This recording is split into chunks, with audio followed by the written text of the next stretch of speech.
All right, let's move to this top story now. Nomia Rosemary Ndlovu was sentenced today to 6 life sentences for the murder of 5 family members and her lover. She orchestrated the killings to cash in on life insurance payments.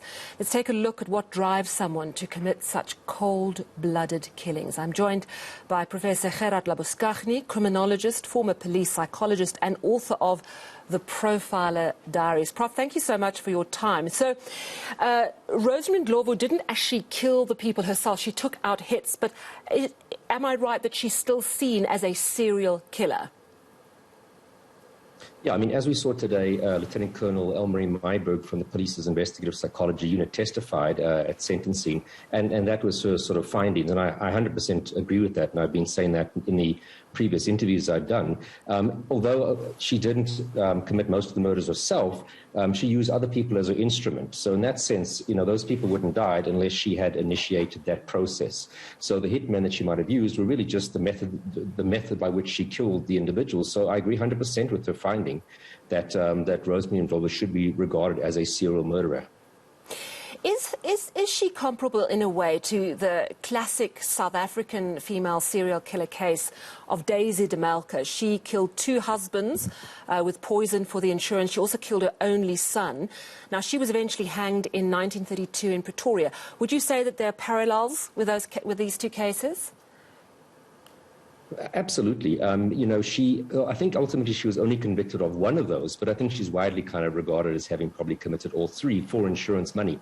Now, traditionally, people, specifically in South Africa, think that that's not really serial if you're doing it for money. You know, we typically see the Moses Sitoles of the world here who rape and murder, and that is pretty much 95% of your South African serial murderers.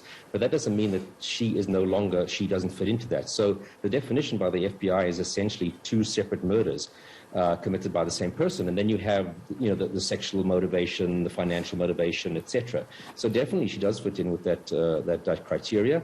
You know, we have other people who have been murdering strangers for insurance money. There was a case in Durban a few years ago, I think, a man and a woman who would take out insurance policies based on ID books that they would find. They would kill a homeless person and then go and ID the body as being that individual. So this has happened before, but definitely I think Daisy de Melker is a good comparison in this regard. To commit multiple murders of those you know well and not commit those murders either in a crime of passion or an act of self-defense, does that automatically mean that that person is a psychopath? Well, I mean, she would have had to have been evaluated either by, say, a psychologist or psychiatrist to make that finding, and of course I didn't evaluate her. You know, there's probably a good argument that one should explore that possibility. That would be very relevant, for example, at sentencing. Unfortunately, it's not something that robs her of her criminal capacity or responsibility. So I think there's a good argument that should have been explored or can be explored. I couldn't make that finding because if you don't have that remorse for premeditated killing of the people closest to you, you know, what are your boundaries? And I think that's what Captain Myburgh or Lieutenant Colonel Myburgh also testified in sentencing. So I think that would, like I said, have to be confirmed by someone. That would be very relevant for her rehabilitation. Typically, we say that if you are diagnosed as a psychopath, you know, your rehabilitative chances are really sort of slim to none, and you always remain at very high risk, in addition, obviously, to being classified, in this case, as a serial murderer.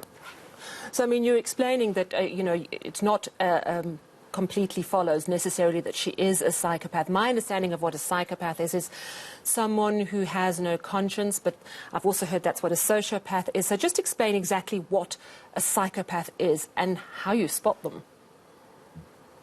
Yeah, so psychopath, essentially, it's a sort of lack of remorse, glib, superficial charm, your master manipulator. You know, people often say that your con men that swindle old ladies out of millions would kind of fit nicely into that category. So you can get violent psychopaths and you get non-violent psychopaths, and probably the majority of them are non-violent.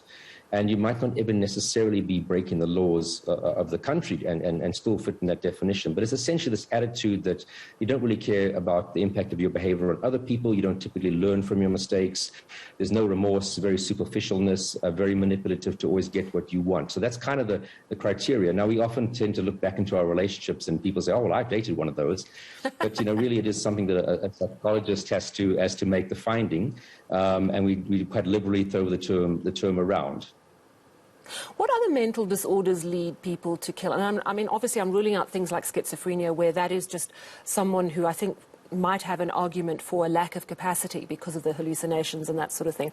But if the person is not a psychopath and they are able to kill people that they know well and have no emotion about it, what other sort of psychological disorders could be at play?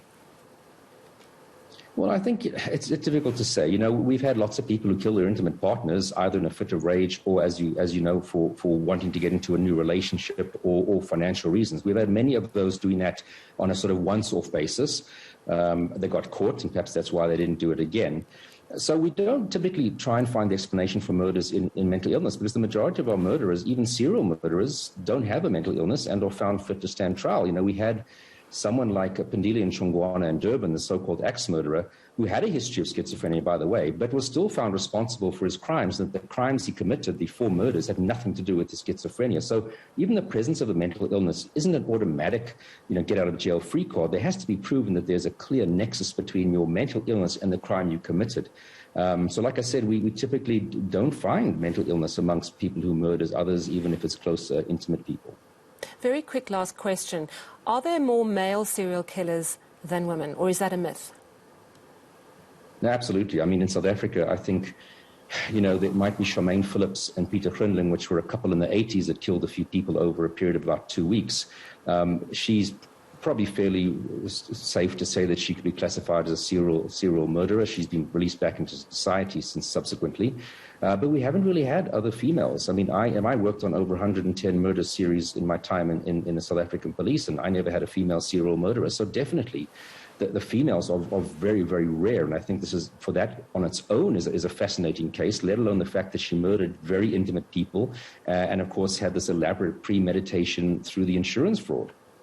Thank you so much for chatting to us this evening, Professor Gerard Labuschagne, criminologist, former police psychologist and author of the Profiler Diaries.